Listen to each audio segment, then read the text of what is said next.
రాజ్ కసిరెడ్డి ఈ మద్యం కేసు ఏదైతే ఉందో అది చివరిగా జగన్మోహన్ రెడ్డికి వరకే వచ్చి చేరుతుంది అనేది సుస్పష్టంగా మనకు తెలుస్తుంది. ఎందుకంటే అతిపెద్ద ఆర్థిక లావాదేవీకి సంబంధించి అప్పటి సీఎం జగన్మోహన్ రెడ్డి తెలియకుండా ఏది జరగదు.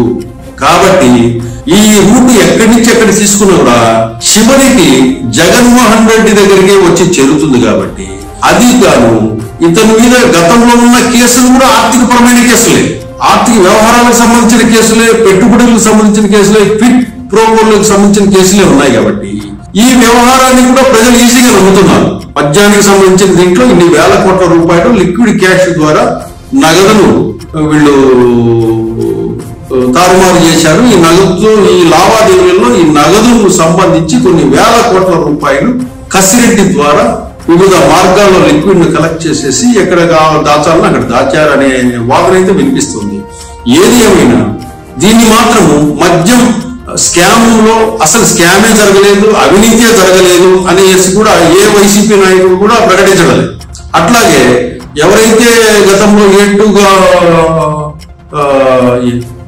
వైసీపీలో నంబర్ 2గా ఉన్న వ్యక్తి విజయసాయి రెడ్డి గారు కూడా ఈ మద్యం వ్యవహారానికి సంబంధించి మొత్తం కసిరెడ్డి రాజశేఖర రెడ్డికే తెలుసు, అతనే మెయిన్ సూత్రధారి అని చెప్పేసి కూడా గతంలో ప్రకటించాడు. నిన్న కూడా ఆయన చెప్పుకుంటూ వచ్చాడు. దీనికి కౌంటర్ ఇస్తూ కనుక విజయసాయి రెడ్డిని ఉద్దేశించి కసిరెడ్డి కూడా ఒక ఆడియో కూడా రిలీజ్ చేశాడు. ఏదేమైనా కసిరెడ్డి నిజాయితీ పరుడైతే, కసిరెడ్డి ఈ స్కామ్ చేయకపోతే, కసిరెడ్డి ఈ స్కామ్ లో పాత్రధారి కాకపోతే కసిరెడ్డి ఎప్పుడో పోలీసులకు సరెండర్ అయ్యేసి పోలీసులతో విచారణకు పాల్గొనేసి క్లారిటీ ఇచ్చేసి బాగుండేది. ఇన్ని రోజులు కసిరెడ్డి తప్పించుకొని తిరిగాడు, ఎక్కడున్నారో తెలియదు, సెల్ ఫోన్లు మార్చారు.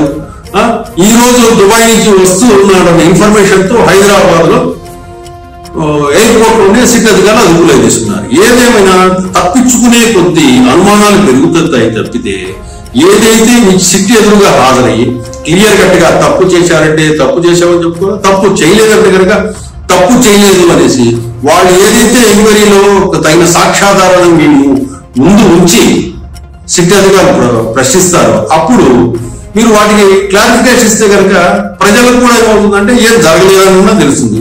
లేదా ఇట్లా తప్పించుకునే కొద్దీ ఎవరు వైసీపీ నాయకులు స్పందించకుండా మౌనంగా ఉండే కొద్దీ తప్పకుండా లిక్కర్ స్కామ్ లో కొన్ని వేల కోట్ల రూపాయల స్కామ్ జరిగిందనేసి ప్రజలు నమ్మే అవకాశం ఉంది.